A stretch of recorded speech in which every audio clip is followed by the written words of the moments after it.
أعوذ بالله من الشيطان الرجيم. بسم الله الرحمن الرحيم.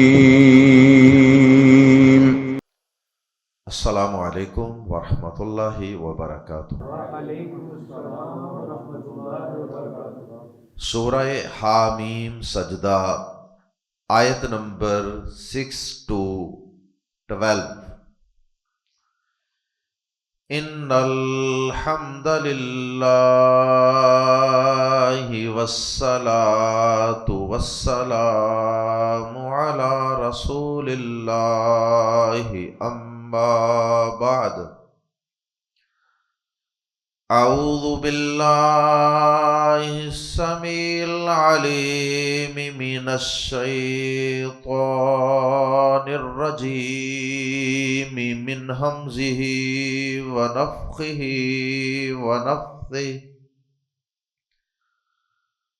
قل انما انا بشر مثلکم یوحی الی انما الہکم الہ واحد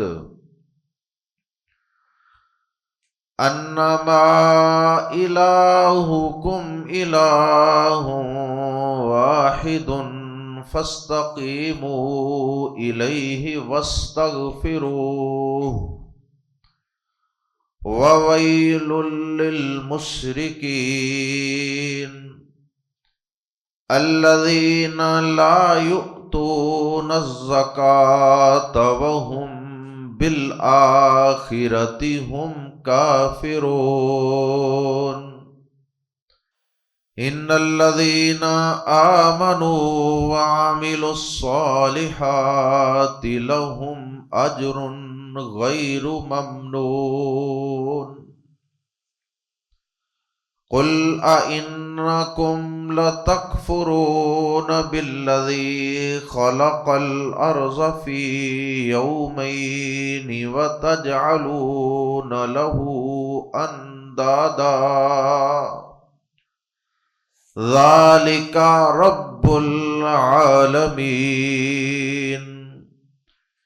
وجعل فيها رواسي من فوقها وبارك فيها وقدر فيها أقواتها في 4 أيام سواء للسائلين ثم استوى إلى السماء وهي دخان فقال لها وللأرض ائتيا طوعا أو كرها قالتا أتينا طائعين فقضاهن 7 سماوات في يومين وأوحى في كل سماء أمرها وزين السماء الدنيا بمصابيح وحفظا ذلك تقدير العزيز العليم۔ آیات زیر تفسیر میں اللہ رب العزت نے کئی ایک مضامین بیان فرمائے ہیں اور کئی ایک موضوعات کا احاطہ فرمایا۔ سب سے پہلے تو کفار کے جس اعراض کا اور بے رخی کا تذکرہ تھا گزشتہ آیات میں کہ وہ جس طرح قرآن مجید سے بدکتے ہیں، دور بھاگتے ہیں اور کہتے ہیں کہ ہم تو پردوں میں ہیں، ہمارے اوپر یہ قرآن اثر نہیں کر سکتا۔ سب سے پہلے تو ان کے اعراض اور بے رخی کا جواب لفظ کل کے ساتھ دیا کہ اے نبی پاک صلی اللہ علیہ وسلم، آپ ان سے کہہ دیجئے، آپ اعلان کر دیجئے کہ میں تو تمہاری طرح کا ہی ایک بشر ہوں، تمہارے جیسا ایک انسان ہوں، مقام و مرتبے کے لحاظ سے نہیں، جنس کے اعتبار سے میں تمہاری طرح کھاتا ہوں، پیتا ہوں، تمہاری طرح میرے والدین تھے، میں ان سے پیدا ہوا، اور غمی، خوشی، شادی، بیاہ، غمی، یہ سب چیزیں جو تمہارے اندر جس طرح موجود ہیں، یہ ساری چیزیں ویسے ہی میرے اندر بھی موجود ہیں، یعنی میں بحیثیت جنس تمہارے جیسا ایک آدمی ہوں، میں کوئی جن تو نہیں ہوں، کوئی فرشتہ تو نہیں ہوں، کوئی اور مخلوق تو نہیں ہوں کہ جس سے تم اس قدر بدک رہے ہو، دور بھاگ رہے ہو، یا جس کی بات سننا اور ماننا تمہیں بڑا انوکھا اور عجیب لگ رہا ہے۔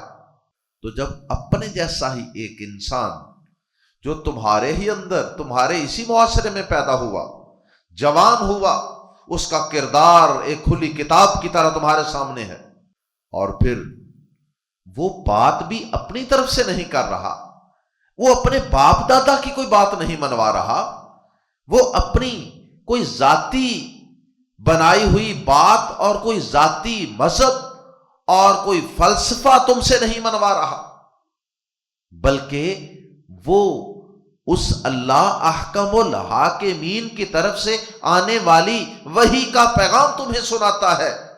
پیغام بھی میرا اپنا نہیں کہ تم اس وجہ سے مجھ سے دور بھاگو کہ یہ اپنی منوانا چاہتا ہے، اپنی وڈیائی چاہتا ہے، اپنی سرداری چاہتا ہے۔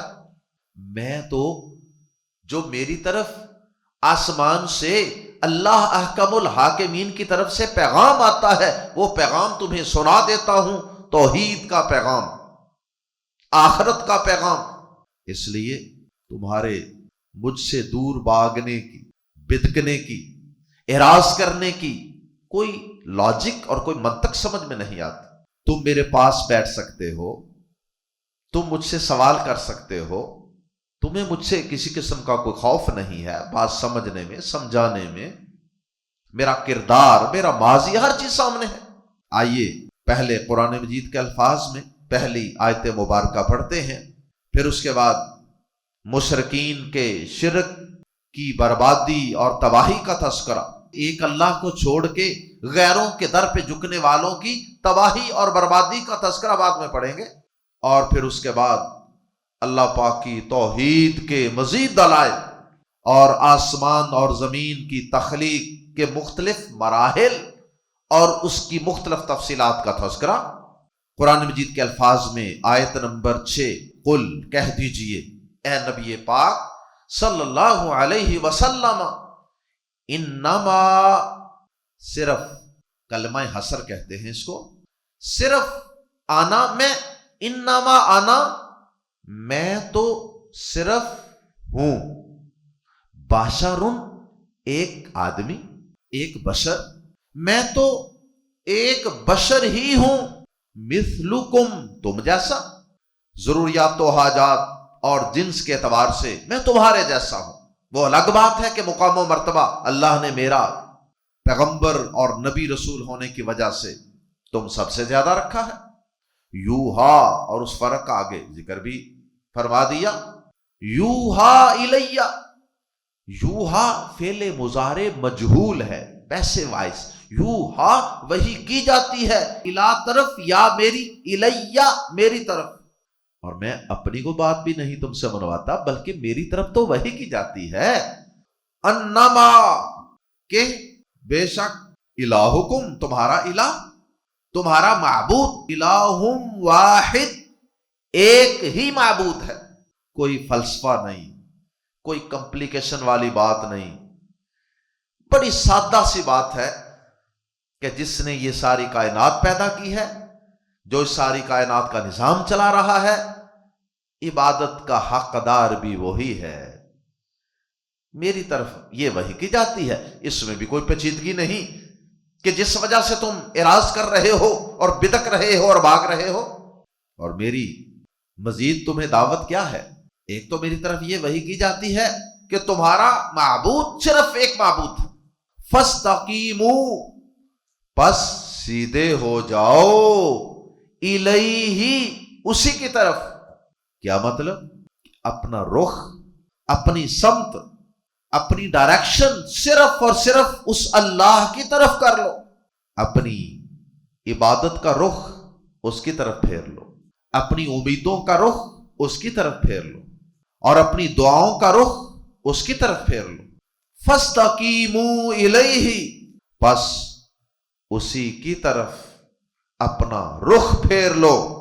مراد تمام معبودان باطلہ کو چھوڑ کر، یہ نہیں کہ اولاد کے لیے فلاں کی طرف منہ کرو، بارش کے لیے فلاں کی طرف چہرہ کرو، بیماریوں سے نجات پانے کے لیے فلاں کی طرف رخ کرو، ایسا نہیں، بلکہ اپنی تمام حاجات کو پورا کرنے کے لیے اور تمام خیر کو، ہر طرح کی خیر اور برکات کو پانے کے لیے اسی کی طرف منہ کرو، اسی کی طرف رخ کرو، اسی کی طرف دیکھو۔ جس طرح ابراہیم علیہ السلام نے کہا تھا، سورۃ الانعام میں ہے، انی وجہت وجہی للذی فطر السماوات والارض حنیفا، بے شک میں نے اپنا چہرہ اس کی طرف پھیر لیا، اس کی طرف متوجہ کر لیا جس نے آسمانوں اور زمین کو پیدا کیا ہے، حنیفہ، یکسو ہو کر، ایک طرف ہو کر، وما انا من المشرکین، اور میں مشرکوں میں سے نہیں ہوں۔ کیونکہ مشرک کبھی کہیں دیکھتا ہے، کبھی کسی کی طرف دیکھتا ہے، کبھی کسی معبود کو پکارتا ہے، تو اس کا بھی یہی مطلب ہے، فاستقیموا الیہ، پس اس کی طرف سیدھے ہو جاؤ، واستغفروہ، اور اس سے بخشش مانگو۔ کس سے بخشش مانگو؟ اللہ سے۔ اس سے قبل جو تم شرک کرتے رہے، جو تم کفر کرتے رہے، جو اللہ کے حقوق میں کوتاہیاں غفلتیں کرتے رہے، اب ان سب گناہوں کی معافی مانگ لو، صدق دل سے، سچے دل سے معافی مانگ لو، اور کلمہ توحید، کلمہ شہادت پڑھ کر مسلمان ہو جاؤ، اور ہمیشہ ہمیشہ کے لیے اپنی ڈائریکشن، اپنا رخ اللہ کی طرف پھیر۔ اور یہ ہر مشرک کے لیے پیغام ہے، یہ صرف مکہ کے مشرکوں کے لیے پیغام نہیں ہے، یہ کائنات کے قیامت تک آنے والے ہر مشرک کے لیے یہ پیغام ہے، فاستقیموا الیہ واستغفروہ۔ اللہ سے پہلی غلطیوں کی معافی مانگو، اور آئندہ کے لیے صرف ایک اللہ سے جڑ جاؤ، ایک اللہ کی طرف رخ کر لو۔ اور ساتھ ہی یہ بات بھی بتا دی کہ اگر تم شرک پر قائم رہے تو یاد رکھنا، اور ویلن، ہلاکت ہے، بربادی ہے، للمشرکین، شرک کرنے والوں کے لیے، اور مشرکوں کے لیے بڑی ہلاکت، بڑی تباہی ہے، بڑی بربادی ہے۔ ویلن کی تنوین کی وجہ سے ہم ترجمہ کر رہے ہیں، صرف ہلاکت نہیں، بڑی ہلاکت ہے۔ مشرک پر اللہ نے جنت کو حرام کر دی، مشرک کی اللہ تعالیٰ قیامت کے دن اس کا معافی مانگنا اسے قبول نہیں کرے گا۔ دنیا میں معافی ہو سکتی ہے، واستغفروہ، لیکن وہاں بخشش کا دروازہ بند ہوگا مشرک کے لیے، اور پھر ہمیشہ ہمیشہ کے لیے جہنم میں جلنا ہوگا۔ مشرکوں کے لیے بڑی ہلاکت ہے۔ اور آگے مشرکین کے بارے میں مزید ان کی دو باتوں کا تذکرہ اللہ پاک نے فرما دیا، الذین، یا دو جرائم، الذین، وہ جو لا یؤتون، نہیں دیتے، نہیں ادا کرتے، الزکوٰۃ، زکوٰۃ، وہم، اور وہ، بالآخرۃ، آخرت کا، ہم، وہ ہی، کافرون، انکار کرنے والے ہیں۔ ایک تو ان مشرکوں کا مرنے کے بعد اللہ کی عدالت کے سجنے اور وہاں پیش ہونے پر یقین نہیں ہے، اس کا انکار کرنے والے۔ بے شک یہ بڑا موٹا کہہ بھی دیں کہ ہم مانتے ہیں، لیکن حقیقت میں ان کے دل آخرت کو تسلیم نہیں کرتے، اور یہ شرک کر کے اللہ کے حقوق بھی ادا نہیں کر رہے، اور زکوٰۃ نہ دے کر یہ بندوں کے حقوق بھی ادا نہیں کر رہے، ان سے اس حوالے سے بھی سوال ہوگا۔ اللہ کے حقوق میں بھی غفلت کی، اس کا بھی سوال، اور بندوں کے حقوق ادا نہیں کیے، مال میں سے صدقات و زکوٰۃ اور بندوں پر، رشتہ داروں پر، حقداروں پر خرچ نہیں کرتے۔ یہاں ایک سوال پیدا ہوتا ہے کہ یہ سورت تو مکی ہے اور زکوٰۃ تو جا کر مدینہ میں فرض ہوئی تھی غالباً 2 ہجری میں، تو یہ مکی صورتوں میں زکوٰۃ کا تذکرہ کیسے؟ تو جواب اس کا یہ ہے کہ اگرچہ زکوٰۃ کی مکمل تفصیلات اور اس کا نصاب اور اس کے مصارف، یہ ساری چیزیں اگرچہ مدینہ میں جا کر لاگو ہوئی تھی، لیکن مال کو کسی نہ کسی انداز سے خرچ کرنے کی ترغیب اور تلقین یہ مکہ مکرمہ میں پہلے دن سے ہی موجود تھی۔ تو جب تک یہ زکوٰۃ پراپر باقاعدہ شکل میں فرض نہیں ہوئی یا اس کی پوری تفصیلات نہیں آئیں، اتنی دیر تک زکوٰۃ سے مراد اللہ کی راہ میں رشتہ داروں پہ کچھ نہ کچھ مال خرچ کرنا ہے، کہ انسان اپنی استطاعت کے مطابق کچھ نہ کچھ مال خرچ کرتا رہے۔ یہ ابھی زکوٰۃ کی ابتدائی شکل تھی، وہ مکمل جا کر 2 ہجری میں مدینہ منورہ میں ہوئی، اور یہی وجہ ہے کہ بہت سی مکی صورتوں میں زکوٰۃ و صدقات کا تذکرہ ہے۔ اللہ پاک نے سورۃ الانعام میں فرمایا، مکی صورت ہے، وَآتُوا حَقَّهُ يَوْمَ حَصَادِهِ، فصلیں جب پک جائیں تو جس دن ان کی کٹائی کرو نا، اس دن ان میں سے غریبوں مسکینوں کا حق نکال دو، اسی دن۔ اسی طرح سورۃ المعارج میں اللہ پاک نے ذکر فرمایا، مکی صورت ہے، فرمایا والذین فی اموالہم حق للسائل والمحروم، ایمان والے وہ ہیں کہ جن کے مالوں میں ایک مقرر حصہ ہے سوال کرنے والوں کے لیے، اور اس کے لیے جسے نہیں دیا جاتا، محروم لوگوں کے لیے کچھ نہ کچھ حصہ نکالنے کا پہلے بھی حکم تھا مکی صورتوں میں بھی، اور بھی کئی مقامات ہیں۔ اور صحیح بخاری میں حدیث ہے، ابو سفیان سے جب ہرقل نے سوال کیے تھے نا نبی صلی اللہ علیہ وسلم اور آپ پر ایمان لانے والوں کے متعلق، تو ہرقل نے جب سوال کیا تھا کہ اس نبی کی تعلیمات کیا ہیں، تو ابو سفیان نے کہا تھا، صحیح بخاری کتاب الزکوٰۃ کے الفاظ ہیں، اس نے ابو سفیان نے کہا تھا، ابھی ابو سفیان مسلمان نہیں ہوا تھا، اس نے کہا تھا وہ جو نبوت کا دعویٰ کرتا ہے نا محمد صلی اللہ علیہ وسلم، یہ ابھی مکی زندگی کی بات ہے، یأمرنا بالصلاۃ والزکاۃ والصلۃ والعفاف، وہ ہمیں نماز کا حکم دیتا ہے، زکوٰۃ کا حکم دیتا ہے، پاک دامنی کا حکم دیتا ہے، صلہ رحمی کا حکم دیتا ہے، رشتہ داروں سے جڑ کے رہو، پاک دامن یعنی کردار اپنا اجلا رکھو، اور نماز کا اور زکوٰۃ کا حکم دیتا ہے۔ تو زکوٰۃ تو ابھی اس وقت فرض ہی نہیں ہوئی تھی، پھر اس کا مطلب ہے کہ جو بھی مال خرچ کرنے کی صورت اس وقت تھی اسی کو زکوٰۃ کہا گیا۔ تو اسی سینس میں اللہ پاک نے یہاں فرما دیا، الذین لا یؤتون الزکاۃ، مشرک جو زکوٰۃ نہیں دیتے، مال خرچ ہی نہیں کرتے، مال سے محبت ہی بڑی کرتے، ان کے لیے بڑی تباہی ہے۔ اللہ اکبر۔ اس کے بعد اللہ پاک نے تصویر کا دوسرا رخ بیان کیا، یہ تو مشرکین تھے نا جن کے لیے تباہی ہے، بربادی ہے، اب ساتھ ہی اللہ پاک نے قرآن مجید کے اسلوب کے مطابق دوسرا رخ بھی ساتھ ہی بیان کر دیا، ترغیب والا، ایمان والوں کا انجام بھی بیان کر دیا۔ فرمایا ان الذین آمنوا، بے شک وہ لوگ جو ایمان لائے، وعملوا الصالحات، اور انہوں نے نیک اعمال کیے، لہم اجر، ان کے لیے اجر ہے، اجر ریوارڈ ہے، بدلہ ہے، غیر ممنون، ممنون کا معنی ہے جو ختم کر دیا جائے۔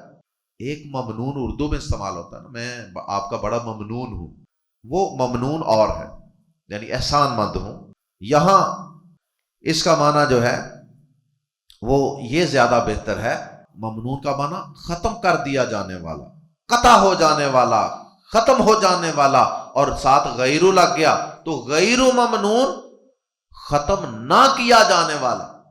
بے شک جو لوگ ایمان لائے اور انہوں نے نیک اعمال کیے، یہ توحید والے ہیں، موحدین، لہم اجر غیر ممنون، ان کے لیے ختم نہ کیا جانے والا اجر ہے، ایسا صلہ، ایسا بدلہ کہ جو کبھی ختم ہی نہیں ہوگا۔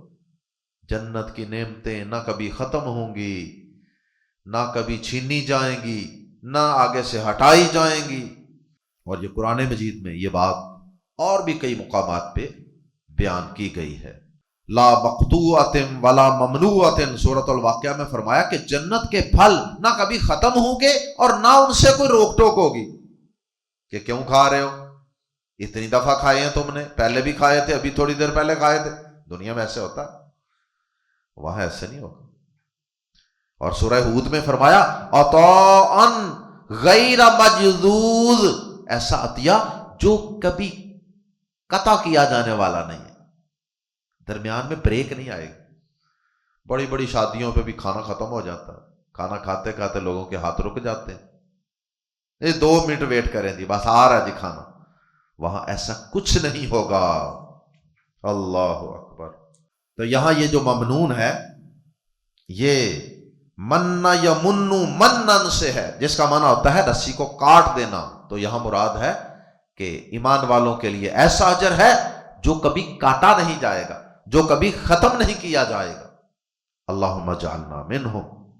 اس کے بعد مشرکین کا تذکرہ کرنے کے بعد کہ وہ آخرت کا انکار کرتے ہیں، اللہ پاک نے اب اپنی توحید کے دلائل کا ذکر فرمایا۔ اگلی آیات میں اللہ پاک نے اپنی توحید کے دلائل، اپنی قدرتوں کے دلائل بیان فرمائے ہیں۔ قل، کہہ کے، لفظ قل کے ساتھ، قل کہہ دیجئے اے نبی پاک صلی اللہ علیہ وسلم، آپ ان سے کہہ دیجئے، کیا انکم، بے شک تم، حمزہ استفہام ہے، کیا یعنی تعجب کا اظہار ہے، انا، بے شک، کم، تم، لام زبر لا، یقین کے لیے، انا بھی یقین کے لیے، لام زبر لا بھی یقین کے لیے، انا کم، بے شک تم، لام زبر لا، واقعی، تکفرون، کفر کرتے ہو، انکار کرتے ہو، بازر بھی کا، کس کا پریپوزیشن ہے یہ، الذی، جس نے خلق الارض، پیدا کیا زمین کو، فی یومین، 2 دنوں میں۔ بڑے تعجب کا اظہار کیا اللہ پاک نے، ہے کیا واقعی، یقیناً تم انکار کرتے ہو اس اللہ کا کہ جس کی قدرتیں تمہارے سامنے موجود ہیں، پوری زمین، آسمان، سورج، چاند، ستارے، ہوائیں، بادل، پہاڑ، پھول، گلاب، اجناس، گندم، چنے، سارا کچھ، یہ ساری چیزیں، یہ ندیاں، یہ نالے، یہ سارا کچھ اپنی آنکھوں سے دیکھتے ہو، اتنی واضح اور بڑی بڑی نشانیاں دیکھ کر بھی واقعی تم اس اللہ کا انکار کر لیتے ہو جاتا تم سے ایسا۔ قل، کہہ دیجئے، اور آگے اللہ پاک نے اپنی قدرتوں کے دلائل کے انبار لگا دیے اور زمین و آسمان کی پیدائش کے کچھ مراحل اور اس کی کچھ تاریخ کا تذکرہ کر دیا۔ کیا انا، بے شک، کم، تم، لم زبر لا، واقعی، تکفرون، انکار کرتے ہو، بالذی، اس کا جس نے خلق الارض، پیدا کیا زمین کو، فی یومین، 2 دنوں میں، وتجعلون، اور تم بناتے ہو، لہو، اس کے لیے، اندادا، شریک، اور تم اس کے لیے شریک بناتے ہو۔ اس اکیلے نے زمین کو 2 دن میں پیدا کیا، اتنی بڑی زمین کو جس کا تقریباً 70% حصہ وہ پانی پہ مشتمل ہے۔ اللہ اکبر۔ اور آگے فرمایا ذالک رب العالمین، وہی سب جہانوں کا پروردگار ہے، وہی سب مخلوقات کا رب ہے، پروردگار ہے۔ تم اس کے ساتھ شریک ٹھہراتے، کبھی تم اس کا انکار کرتے ہو، کبھی تم اس کے ساتھ شریک ٹھہراتے ہو، جبکہ اس اکیلے نے زمین کو 2 دنوں میں پیدا کیا۔ اللہ پاک نے زمین و آسمان کو 6 دنوں میں پیدا کیا، کل 6 دنوں میں، دیگر بہت سے مقامات پہ اس کا ذکر ہے۔ اس کی کئی حکمتیں اور مصلحتیں ہیں۔ دیکھ تو اللہ پاک نے تدریج کا، آہستہ آہستہ کام کرنے کی ہمیں تعلیم دی، اور بھی کئی حکمتیں اور مصلحتیں ہوں گی اللہ پاک جن کو بیان کرنے کا اب یہاں وقت نہیں۔ تو اللہ پاک تو لفظ کن کہہ کے سارا کچھ ہی پیدا کر سکتا تھا، لیکن اس نے اپنے بندوں کی تعلیم کے لیے، اور ویسے بھی وہ مرضی کا مالک ہے، اس نے اس کو آہستہ آہستہ سٹیپ بائی سٹیپ پیدا کی، تاکہ اس زمین پہ بسنے والے انسان بھی اپنے کاموں میں تدریج کے اصول کو مد نظر رکھے۔ Slow and steady wins the race, آہستہ آہستہ تھوڑا تھوڑا کر کے انسان کام کرے تو وہ انسان کے لیے بہتر ہے۔ بہرحال فرمایا ذالک رب العالمین، وہی سب جہانوں کا رب ہے، پروردگار ہے۔ وجعل، اور اس نے بنایا یا بنائے، کیونکہ آگے پہاڑوں کا ذکر ہے، وجعل، اور اس نے بنائے، فیہا، اس میں یعنی زمین میں، فیہا میں ہا کی ضمیر لوٹ رہی ہے ارض کی طرف، ارضن عربی زبان میں مؤنث ہے، اس لیے فیہا مؤنث کی ضمیر، وجعل، اور اس نے بنائے یعنی اللہ پاک نے، فیہا اس زمین میں، رواسیا پہاڑ، من فوقیہا اس کے اوپر سے۔ رواسیا کا مطلب ہوتا ہے ایسی چیز جو مضبوطی سے گاڑ دی گئی ہو، تو اس لیے اس سے مراد پہاڑ، تو اس کا ترجمہ پہاڑ بھی کر دیتے ہیں، اور مضبوطی سے گڑے ہوئے یعنی گڈھے ہوئے، مضبوطی سے گڑے ہوئے پہاڑ، رواسیا کا معنی۔ وجعل فیہا رواسیا، اور اس نے اس میں بنائے مضبوطی سے گڑے ہوئے پہاڑ، من فوقیہا اس کے اوپر سے، یعنی زمین کے اوپر سے اللہ نے گاڑے، اور اوپر سے گاڑے جس کی وجہ سے پہاڑوں کا کچھ حصہ اللہ نے زمین سے باہر رکھا اور کچھ حصہ اللہ نے زمین کے اندر رکھ دیا۔ اس میں بھی کئی حکمتیں اور مصلحتیں ہیں۔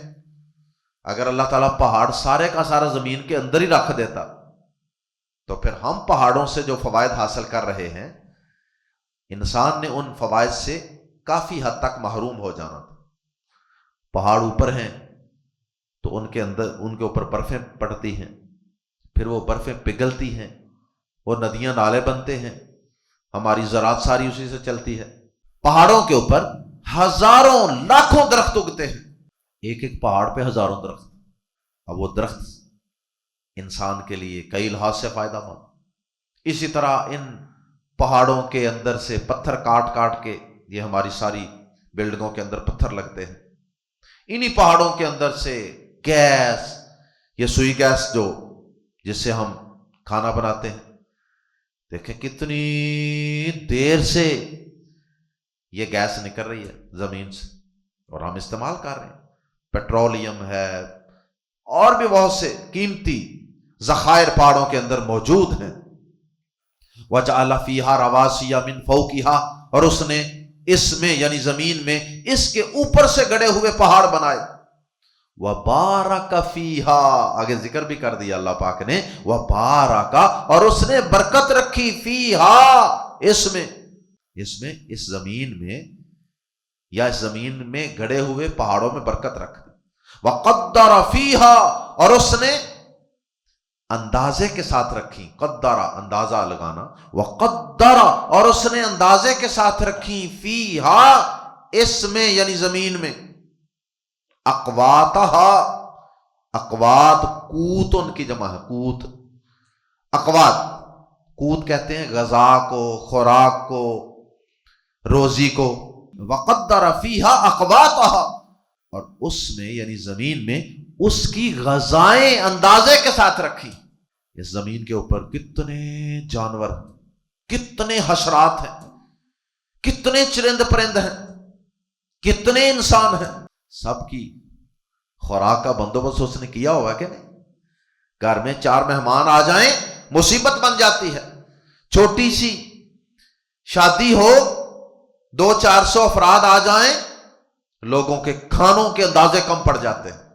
اس رب کی کاریگری اور قدرت دیکھیے، اس کا علم دیکھیے کہ اس نے اس زمین میں ساری مخلوقات کی روزی روٹی کے لیے غذائیں رکھ دیں اور ایک اندازے سے رکھ دیں.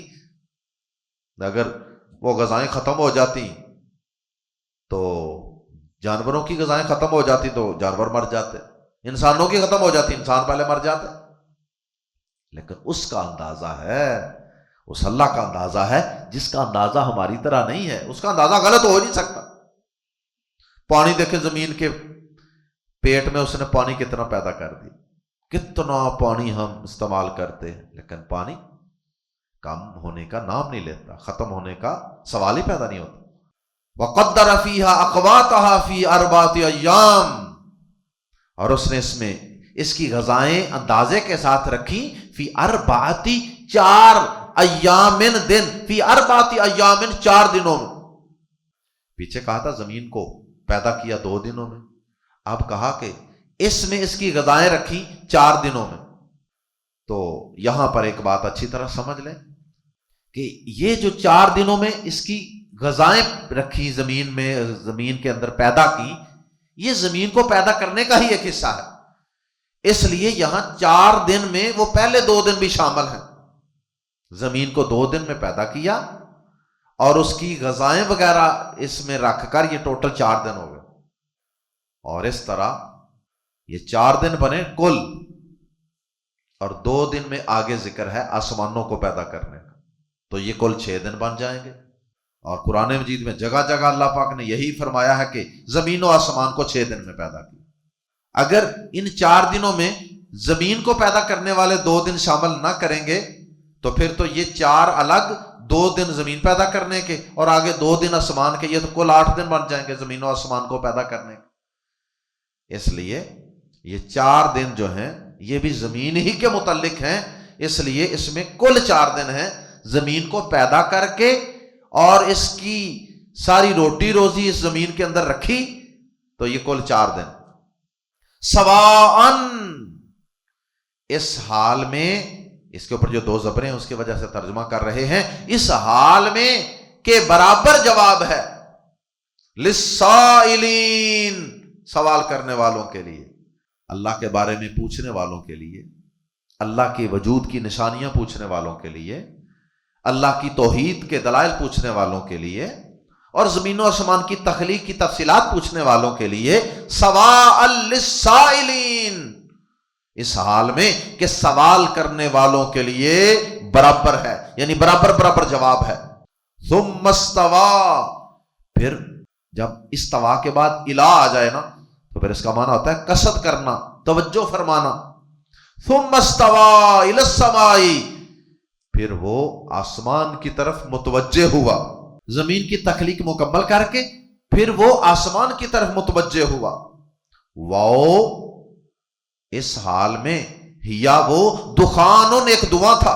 فقال، تو اس نے کہا، لہا، اس سے، کس سے؟ ہا کی ضمیر لوٹ رہی ہے سماء کی طرف، آسمان بھی مؤنث عربی زبان.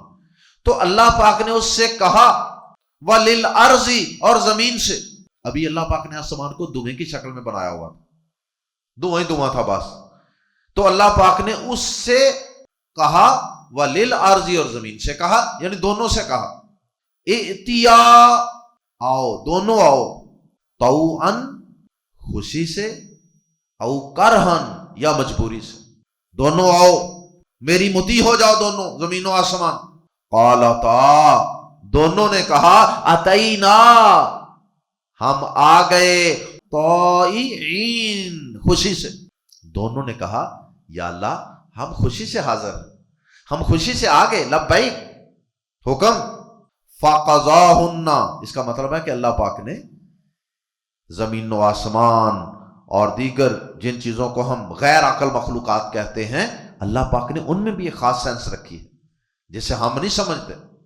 فاتو قضا ہن، تو اس نے پورے کر دیا یا پورے بنا دیا ہن، انہیں، 7 سماوات، 7 آسمان.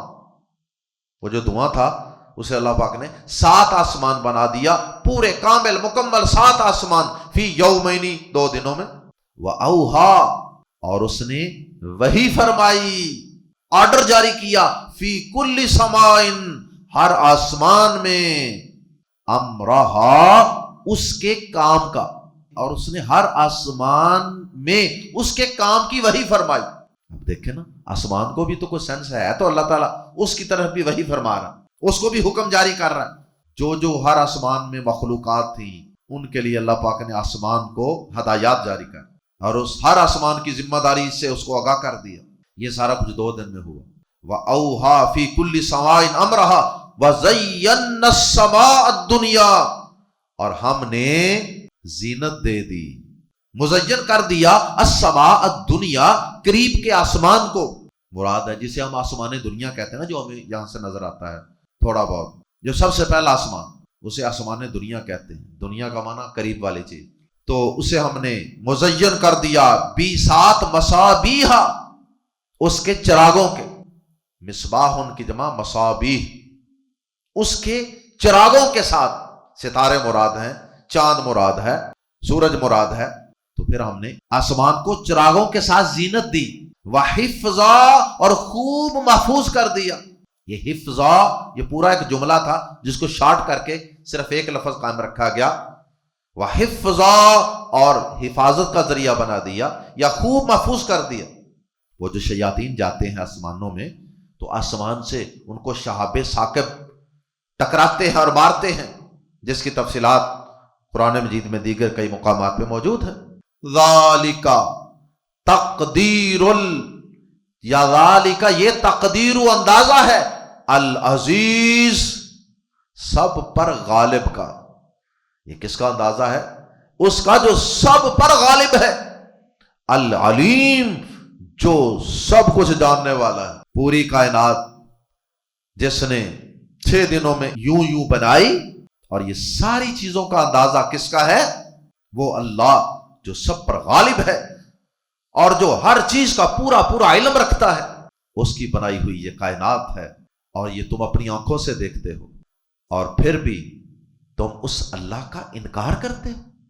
کیا واقعی تم اس اللہ کا انکار کرتے ہو؟ کیا واقعی اس کے ساتھ تم شریک بناتے ہو؟ کسی عقل مند کو یہ زیب نہیں دیتا۔ اتنی قدرتوں والے رب کے ساتھ شریک ٹھہرائے اللہ تعالی ہم سب کو توحید کو سمجھنے کی اور اس پر مرتے دم تک قائم رہنے کی توفیق عطا فرمائے۔ اللہ شرک کی غلاظتوں سے اور شرک کی گمراہیوں سے اللہ ہم سب کو اور قیامت تک آنے والی ہماری نسلوں کو بھی محفوظ فرمائے۔ سبحانک اللہم و بحمدک، اشہد ان لا الہ الا انت، استغفرک و اتوب الیک۔